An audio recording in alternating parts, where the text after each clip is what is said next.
বিজেপিক উৎখাত কৰিবৰ কাৰণে ঐক্যবদ্ধ মূল অস্ত্ৰ।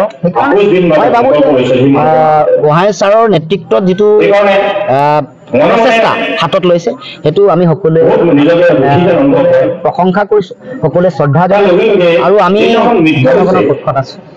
আমি অতি শক্তিশালী বিৰুদ্ধে আমি যুঁজখন দিব পাৰিম আৰু ভাল ফলাফল লৈ আমি জয়লাভ কৰিব। যদি অসম 5 নম্বৰ 5খন ৰাজ্যৰ ভিতৰত আহিছে তেতিয়াহ'লে ধৰ্ষণত আহিছে, হত্যাত আহিছে, হিংসাত আহিছে, চুৰিত আহিছে, অপৰাধত আহিছে। গতিকে এইটো হিমন্ত বিশ্ব শৰ্মাৰ ভূষণ আৰু অলংকাৰ মানে সময়ৰ ইতিহাসত আটাইতকৈ অসামান্য আটাইতকৈ নিষ্কৰ্মা মুখ্যমন্ত্ৰী হিচাপে অসমৰ ইতিহাসত লিখা আছে। অসমক ভিখাৰী ৰাজ্য আটাইতকৈ দুখীয়া ৰাজ্য বনালে বুলি গোটেই আমাৰ সম্পত্তি বেলেগক বনিয়া খ্ৰীষ্টিয়ানক বিক্ৰী কৰিলে বুলি লিখা থাকিব ইতিহাসৰ পৃষ্ঠাত হিমন্ত বিশ্ব শৰ্মাৰ নাম। কিন্তু সময়ৰ ইতিহাসত আটাইতকৈ নিষ্কৰ্মা কাম নোহোৱা অসামান্য মুখ্যমন্ত্ৰী হিমন্ত বিশ্ব শৰ্মাৰ নাম দুটা পক্ষ, এটা হ'ল সাম্প্ৰদায়িক আৰু আনফালে জনগণে বিচাৰিছে যে এই শক্তিটোক পুলিয়ে পোখাই উৎখাত কৰিব লাগে। দেশৰ সংবিধান, দেশৰ ন্যায়পালিকা, দেশৰ স্বতন্ত্ৰ সাংবিধানিক অনুষ্ঠানৰ প্ৰতি এই বিজেপি দলটোৱে সংকট নমাই আনিছে আৰু সাধাৰণ জনগণৰ তেওঁলোকৰ জীয়াই থকা, তেওঁলোকৰ ৰুজি, তেওঁলোকৰ খোৱা বোৱা সামগ্ৰী এইবোৰ তেওঁলোকে দাম বঢ়াই, কৰ কাটল বঢ়াই বা বিভিন্ন পেট্ৰল ডিজেল গেছৰ চিলিণ্ডাৰৰ দাম বঢ়াই সাধাৰণ জনগণক এটা ভয়াৱহ ভৱিষ্যতৰ মাজলৈ ঠেলি দিছে। সেইকাৰণে সাধাৰণ জনগণৰ যিটো আহ্বান, সেইটো আহ্বান যে আমি একত্ৰিত হওঁ আৰু আমি সেইকাৰণে মই ভাবোঁ যে আমি সকলো জনগণৰ পক্ষত আছোঁ আৰু থাকিম। জনগণৰ আহ্বান আমি সকলোৱে সন্মান কৰাটো দৰকাৰ, কাৰণ দেশৰ সংকট মৰীক্ষণ কৰিবৰ কাৰণেহে এই কাম। আমি কাৰো পক্ষত নাই, আমি জনগণৰ পক্ষত আছোঁ। আমি নিৰপেক্ষ নহয়, আমি জনগণৰ পক্ষত আছোঁ। জনগণে বিচৰা এই বিজেপি বিৰোধী যিখন সংগ্ৰাম, এইখন সংগ্ৰাম আমি শক্তিশালী কৰিব পাৰোঁ আৰু সেইকাৰণে পক্ষ এটাই, পক্ষটো জনগণ। মই ভাবোঁ যে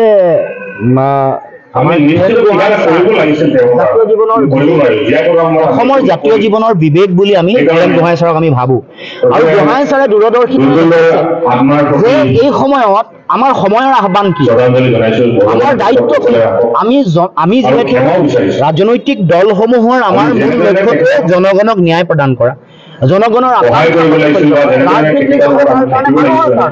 গতিকে আজি জনগণৰ কাৰণে, জনতাৰ কাৰণে প্ৰয়োজনীয় যিটো ৰাজনীতিৰ যিটো মাৰ্গদৰ্শন, সেই মাৰ্গদৰ্শনটোত আমি সকলোৱে হাত উজান দিব লাগে, সকলোৱে সহযোগিতা আগবঢ়াব লাগে। সেইকাৰণে বিজেপিক উৎখাত কৰিবৰ কাৰণে ঐক্যবদ্ধ মূল অস্ত্ৰ। সেইকাৰণে মই ভাবোঁ গোহাঁই ছাৰৰ নেতৃত্বত যিটো প্ৰচেষ্টা হাতত লৈছে সেইটো আমি সকলোৱে প্ৰশংসা কৰিছোঁ, সকলোৱে শ্ৰদ্ধা জনাইছোঁ আৰু আমি জনগণৰ পক্ষত আছোঁ।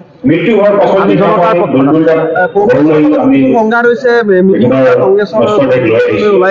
চব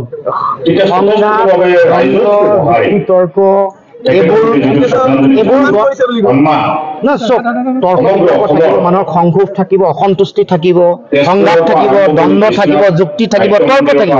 এইটোতো গণতান্ত্ৰিক ব্যৱস্থা এটাৰ সৌন্দৰ্য, গণতন্ত্ৰৰ ভূষণ বুলি কয়।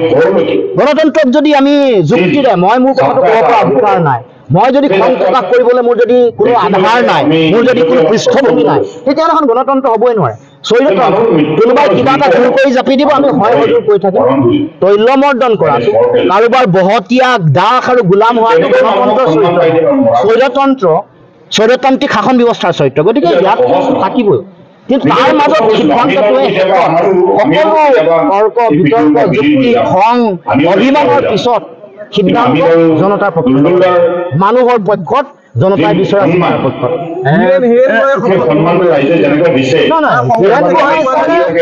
হীৰেণ গোহাঁই ছাৰৰ ব্যক্তিগত এজেণ্ডা নহয়, কোনো কাৰণত জনগণৰ এজেণ্ডা, জনতাৰ এজেণ্ডা।